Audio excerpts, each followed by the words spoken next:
Buenos días, señor presidente. Preguntarle de esta contratación que se va a hacer de 500 médicos cubanos, ¿cuándo van a empezar a trabajar y en qué estados van a empezar a laborar? Y sobre todo el sueldo, porque ha habido muchas críticas de algunos colegios y federaciones de médicos que están en contra de esta medida. Eso también, con todo respeto, ayuda mucho a entender el pensamiento conservador. Yo ofrezco disculpa por la manera en que respondo, pero si lo hago con mucha sutileza, no se entiende.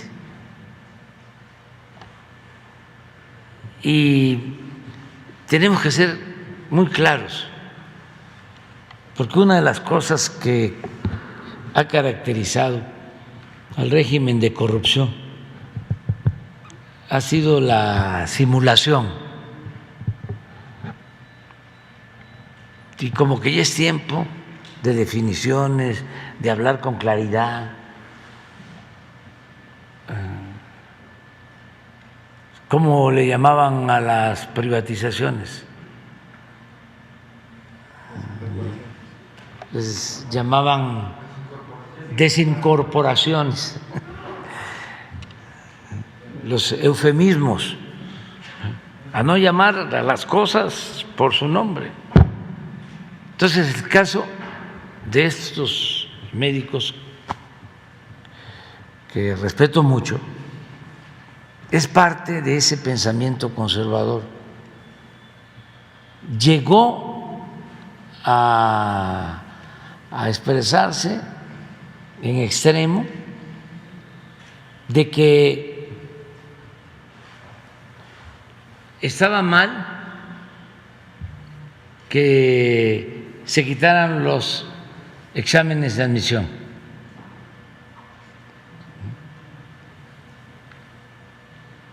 Estamos hablando de asuntos polémicos, que por qué quitar los exámenes de admisión.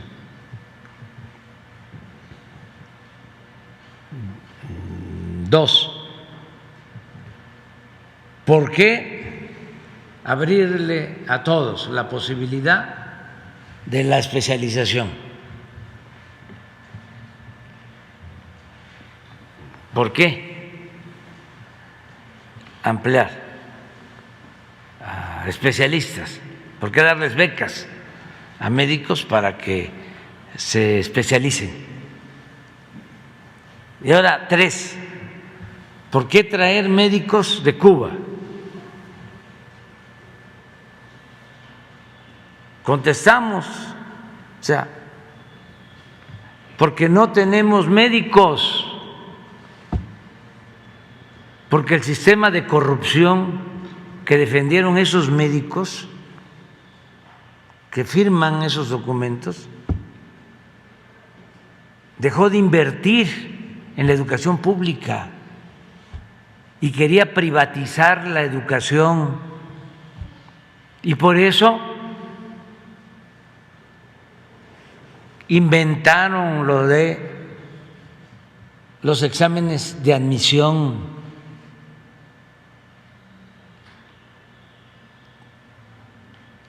No para que solo entraran los que pasaran el examen, sino para que entraran solo los que tenían cupo, o para llenar el cupo disponible, que cada vez era más reducido, porque pasaban el examen todos, casi todos, nada más que hacían 125 preguntas en medicina y aceptaban a los que contestaban bien 123, a los que contestaban bien 122, que fallaban en 3, ya no entraban. Eso fue lo que prevaleció durante todo el periodo neoliberal. ¿Y cuál es el resultado? ¿A qué nos llevaron con esa política inhumana, antisocial, absurda? A que no tenemos médicos, no tenemos médicos generales y mucho menos tenemos médicos especialistas.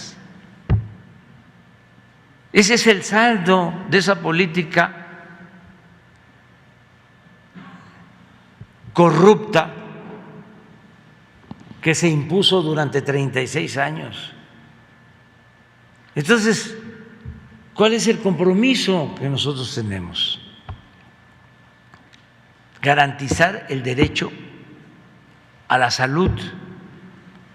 A esos mismos médicos conservadores y sus patrocinadores, los dueños de laboratorios y de las grandes clínicas privadas, esos mismos no les gusta la gratuidad en la salud, porque ellos consideran que la salud es un privilegio, que pueda ser atendido el que tiene dinero para pagar un hospital, para pagar las medicinas, los estudios clínicos. Y no, la salud es un derecho. Entonces, ¿cuánto van a ganar los médicos cubanos? Lo mismo que ganan los médicos mexicanos. Y lo primero es convocar a todos los médicos de México, pero lo tenemos analizado y no tenemos especialistas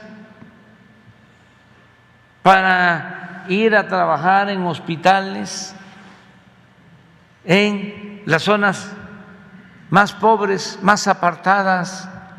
No hay pediatras.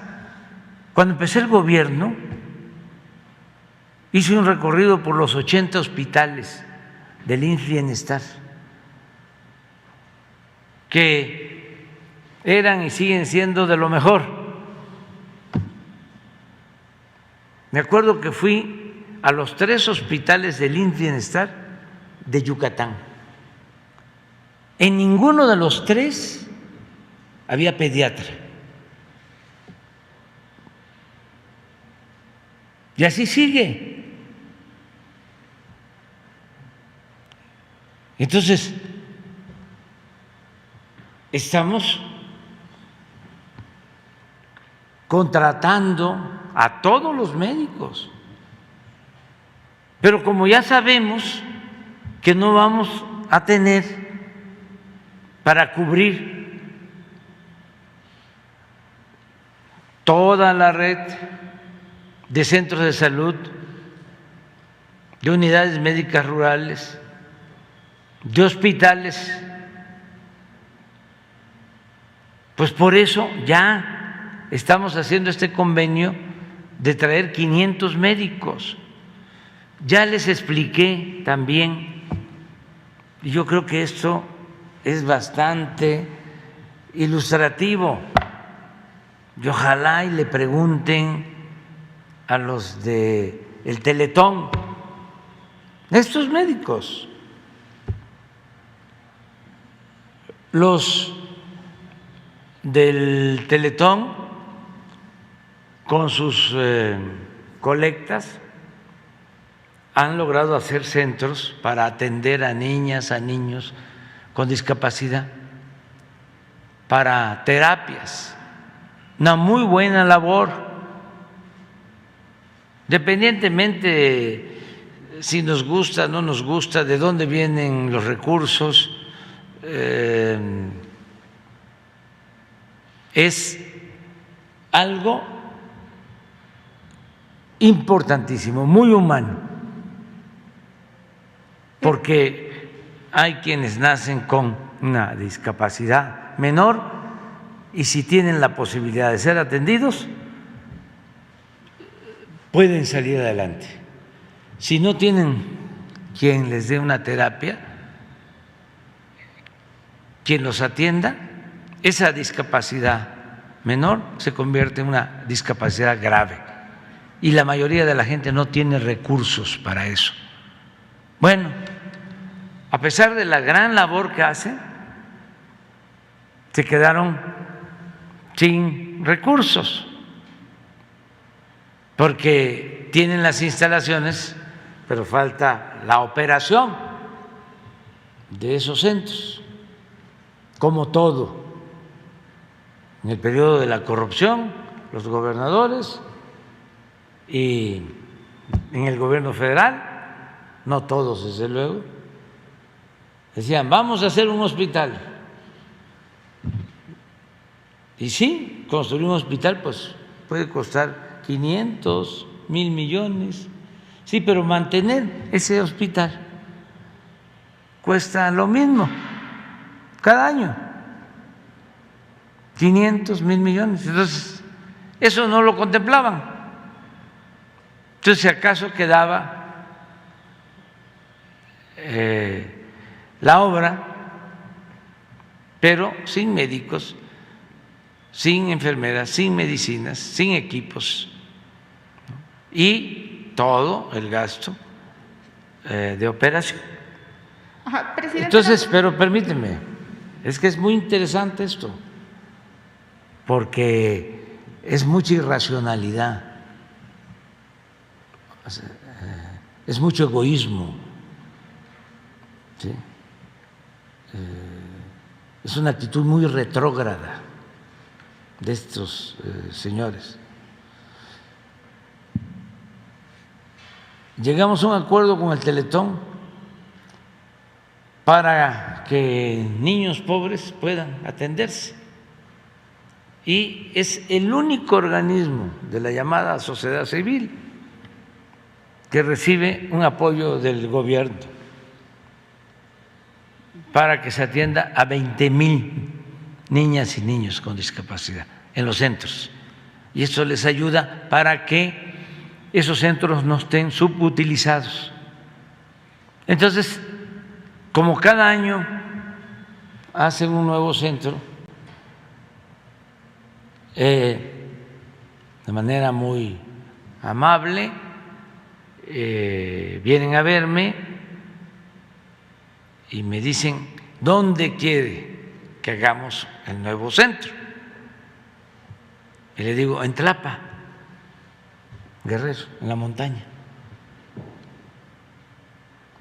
Y me responden al paso del tiempo que no podían, porque no hay especialistas que quieran irse a vivir y a trabajar a Tlapa. Entonces, les dije, ¿y si yo les consigo los especialistas? Ah, entonces sí. Fue bueno el arreglo porque el centro nuevo lo van a hacer en Sinaloa y de todas maneras vamos a hacer el centro de terapia para niñas, niños con discapacidad en Tlapa, en la montaña de Guerrero, que es la zona más pobre del país. Bueno, nada más que los especialistas van a ser de Cuba. Ahora que fui a Cuba, se lo planteé al presidente Díaz-Canel. Le digo, quiero algo en especial de los médicos que van a ir, quiero especialistas para la atención al centro de terapia para niñas, niños con discapacidad. Presidente, me presento, soy Noemí Gutiérrez de Reporte Índigo. Nada más si nos puede detallar los estados en donde van a trabajar los médicos cubanos y en este caso de Guerrero, ¿qué número de médicos van a ir ahí? No y ya sabemos. Aprovechando que está el secretario de Hacienda, ¿cuánto se va a destinar para esta contratación y también para la compra de las vacunas para niños que había comentado? Sí, todavía no sabemos. cuántos, pero en general son 500, pero ya reporte índigo, ¿no? O sea, campaña en contra de los médicos de Cuba. ¿Cómo se llama la señora del Colegio de México y del ITAM? Denise Dresser, ¿sí? Y hablando de que son esclavos los médicos. Creo que también Jorge Ramos. O sea, y la verdad, Ramón Alberto igual. No trabaja en reporte negro. Bueno, pero es una forma de pensamiento. Siempre digo que no es 1, 2, 3, son millones los que tienen esa manera de pensar, que yo respeto mucho, pero no la comparto. No la comparto, o sea, porque la considero retrógrada, inhumana, falsa, hipócrita.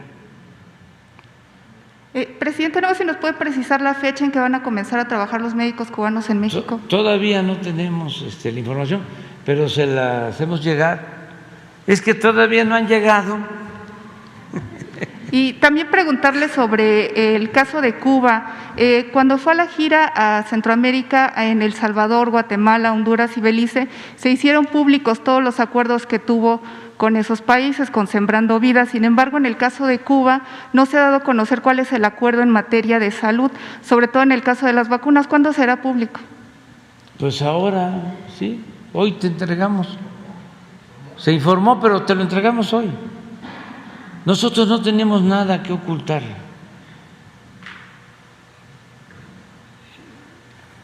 El que nada debe, nada teme. ¿Y sabes por qué resistimos a la mafia del poder y a sus voceros? Nuestro escudo es la honestidad. Eso es lo que nos protege. Entonces tenemos autoridad moral y vamos a seguir defendiendo nuestro proyecto, que es la defensa de la mayoría del pueblo, de la gente humilde, de la gente pobre, de los que no existían, no contaban, porque la política era de los asuntos de los políticos y no asunto de todos. Entonces, qué bien que me preguntaste lo de los médicos, porque tenía yo unas ganas. O sea, porque los estoy viendo. No cuando hablé de entregar becas, porque necesitamos especialistas para que el que quisiera irse a estudiar a Estados Unidos, a Francia, a Alemania, a Argentina, donde quisiera, tiene una beca, pues una de estas sociedades de médicos me mandó un escrito oponiéndose.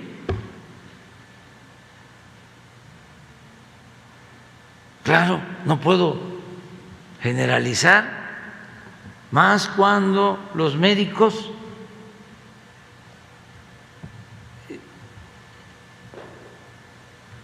las enfermeras, la mayoría arriesgó la vida en la pandemia.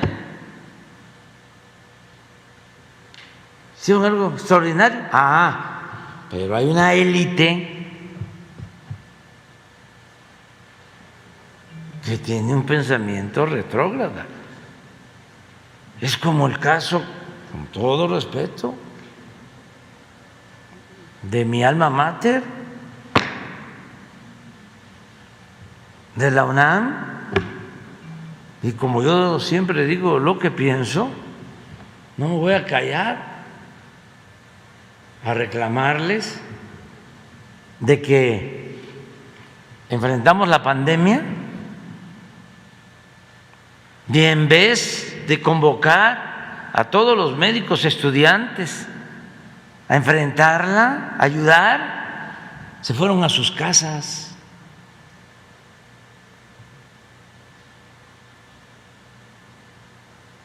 Eso no deben hacer las universidades, ni públicas ni privadas, pero mucho menos las públicas y mucho menos la UNAM.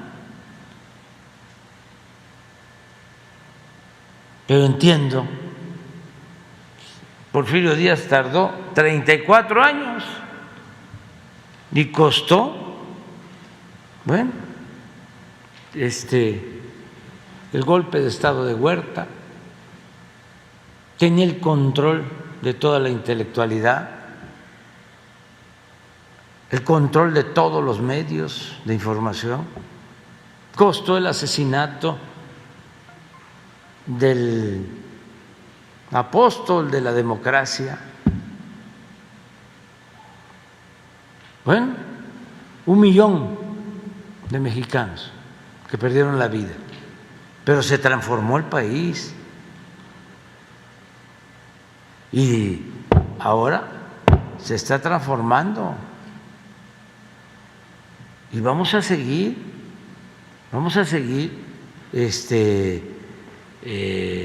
luchando por la transformación y con la polémica, con el diálogo. ¿Tendría trabajo entonces aquí? Claro. Que hay médicos sin trabajo aquí en el país. Porque no quieren asistir. Están las convocatorias abiertas. Nos faltan médicos. Vacantes deben de ser como 50,000. ¿Que no hay quien quiera acudir a ese tipo de comunidades alejadas? Sí, ese es uno. También por la formación que recibieron. O sea, el neoliberalismo nos hizo muchísimo daño porque puso por delante lo material, el individualismo. Antes, cuando menos se decía que había en el servidor público emoción social. Todo se acabó. No hay mística, no hay principios.